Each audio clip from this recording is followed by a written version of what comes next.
کہاں جائے آخر بسم اللہ الرحمن الرحیم انا اعطیناک الکوثر۔ ناظرین سلام علیکم ورحمۃ اللہ وبرکاتہ۔ میں نے سورہ مبارک کوثر کی ابتدائی آیت کی تلاوت کی ہے۔ تمام ناظرین جانتے ہیں کہ سورہ مبارک کوثر وہ سورہ ہے کہ جو جناب زہرا سلام اللہ علیہا سے منسوب ہے۔ یہ وہ سورہ ہے کہ جب دنیا عرب نے پیغمبر اسلام کو بے اولاد ہونے کا طعنہ دیا تو پروردگار عالم نے اپنے نبی پر اس سورہ کو نازل فرمایا کہ محمد آپ اداس نہ ہوں، آپ پریشان نہ ہوں، اللہ آپ کو کوثر عطا کرے گا۔ اور شکل فاطمہ میں پروردگار عالم نے کوثر عطا کیا، اور ایک ایسا کوثر، ایک ایسی نسل کوثر کی صورت میں عطا کی کہ جو قیامت تک جائے گی، یعنی نسل فاطمہ، نسل امامت۔ نسل رسول نسل فاطمہ ہے، اور نسل فاطمہ نسل رسول ہے۔ فاطمہ کے بیٹے رسول کے بیٹے ہیں۔ یہ وہی فاطمہ ہے کہ جس کے لیے پیغمبر اسلام نے فرمایا اے فاطمہ تو میرے جگر کا ٹکڑا ہے، جس نے تجھے اذیت دی اس نے مجھے اذیت دی، اور جس نے مجھے اذیت دی اس نے خدا کو اذیت دی۔ جس سے تو ناراض ہو گئی اس سے میں ناراض ہو گیا، اور جس سے میں ناراض ہو گیا اس سے خدا ناراض ہو گیا۔ اس کا مطلب یہ ہے کہ رضاعت فاطمہ رضاعت الہی ہے، اور پروردگار عالم کی رضا ہے۔ یاد رکھیے گا یہ ماہ شوال کہ جہاں اس کی ابتدا خوشی سے ہوتی ہے، عید سے ہوتی ہے، مبارکباد سے ہوتی ہے، وہیں اس مہینے کی 8 تاریخ وہ غمناک اور وہ مصیبت کی گھڑی ہے کہ جس میں جناب زہرا سلام اللہ علیہا کا روزہ سعودی عرب کے مدینہ شہر میں جنت البقیع میں منہدم کیا گیا۔ انہدام جنت البقیع یعنی 8 شوال۔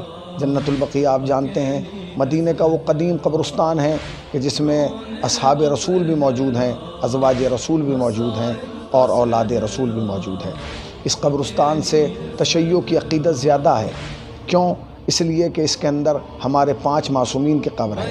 اس کے اندر حضرت زہرا سلام اللہ علیہا کی قبر ہے، اس کے اندر امام حسن کی قبر ہے، اس کے اندر امام سجاد کی قبر ہے، اس کے اندر امام باقر کی قبر ہے، اس کے اندر امام جعفر صادق کی قبر ہے۔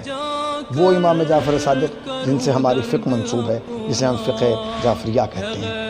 آل سعود نے 8 شوال 1344 ہجری میں تقریباً اس حادثے کو اور اس واقعے کو رونما کیا کہ جس پر آج پورا عالم تشیع سوگ مناتا ہے اور عزا کی کیفیت میں دنیا کے سامنے آتا ہے۔ یہ 21 اپریل تھی کہ جب یہ حادثہ ہوا، تقریباً 21 اپریل، اگر میں اشتباہ نہیں کر رہا ہوں، 21 اپریل 1925 یا 26 تھی کہ جب آل سعود نے یہ شرمناک واردات انجام دی۔ یاد رکھیے گا ہم اور آپ اگر آج سادات اپنے آپ کو کہتے ہیں تو یہ کرم فاطمہ کا ہے، اگر ہم اپنے آپ کو شیعہ کہتے ہیں تو یہ کرم فاطمہ کا ہے، اس لیے کہ پوری کائنات میں 2 ہی چیزیں ملتی ہیں، یا دعائے فاطمہ ملتی ہے یا اولاد فاطمہ ملتی ہے۔ دنیا میں 2 ہی چیزیں باقی رہیں گی، یا دعائے فاطمہ یا اولاد فاطمہ۔ مجھے دیکھنے والے 2 ہی کیفیتوں کے مالک ہوں گے، یا دعائیں فاطمہ ہوں گے یا اولاد فاطمہ ہوں گے۔ آپ جہاں ہوں گے، چونکہ یہ ایک ایسا دن ہے جس دن پورے تشیع کو چاہیے کہ وہ احتجاج کرے، وہ ایک احتجاجی آواز بلند کرے آل سعود کے خلاف، اس ظلم کے خلاف۔ چونکہ اس قبرستان میں بھائی صرف اولاد رسول کی قبریں نہیں ہیں، ازواج رسول کی بھی قبر ہے، اس کے اندر ام سلمہ کی بھی قبر ہے، اس کے اندر جو ہے بی بی ام حبیبہ کی قبر ہے، اور دیگر خواتین کی قبر جو پیغمبر اسلام کے عقد میں تھی، جو پیغمبر اسلام سے منسوب تھیں، اسی قبرستان میں ہے۔ اسی قبرستان میں مولا کائنات کے بیٹے جناب محمد حنفیہ کی قبر ہے، اسی قبرستان میں عباس ابن عبد المطلب کی قبر ہے، اسی قبرستان میں جناب مقداد کی قبر ہے۔ بہت لا تعداد بے شمار قبور ہیں کہ جن کا تذکرہ اس وقت نہیں کیا جا سکتا، چونکہ دامن وقت میں گنجائش نہیں ہے۔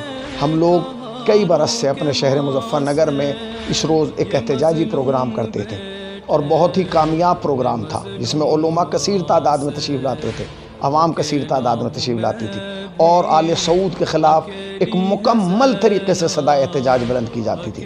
مگر چونکہ 2 سالوں سے جو ہے وہ کووڈ کی وجہ سے اور کرونا وائرس کی وجہ سے جو ہے ہم مجمع جمع نہیں کر پا رہے ہیں، مگر اس کا مطلب یہ نہیں ہے کہ ہم احتجاج کی آواز بلند نہیں کریں گے۔ ہم جہاں رہیں گے صدائے احتجاج بلند کریں گے، ہم جس حالت میں رہیں گے صدائے احتجاج بلند کریں گے، ہم جہاں بھی رہیں گے سعودیہ کے خلاف صدائے احتجاج بلند کریں گے۔ کیوں؟ اس لیے کہ یہ رسول اللہ کی قبر ہے، کہ رسول اللہ کی بیٹی کی قبر ہے، یہ اصحاب رسول کی قبریں ہیں، یہ ازواج رسول کی قبریں ہیں۔ اور یقین جانیے کہ اگر آج ہم نے سیدہ سلام اللہ علیہا کی قبر توڑے جانے پر احتجاج نہیں کیا تو آپ یقین جانیں وہ دن دور نہیں ہے کہ جب یہ آل سعود پیغمبر اسلام کی قبر کو اور پیغمبر اسلام کی گنبد خضرا کو اپنا نشانہ بنائے گا۔ آئیے ہم سب مل کے وعدہ کرتے ہیں کہ آنے والی 8 شوال میں جو جہاں ہوگا، جس کیفیت میں ہوگا، سوشل میڈیا کے ذریعے، اپنے پیغامات کے ذریعے، اپنے میسیج کے ذریعے جو ہے وہ صدائے احتجاج بلند کریں گے انشاءاللہ۔ پروردگار عالم سے دعا گو ہوں کہ پروردگار عالم ہم سب کی توفیقات میں اضافہ فرمائے اور ہم سب کو جو ہے صدائے احتجاج بلند کرنے کی توفیق عطا فرمائے۔ فقط والسلام۔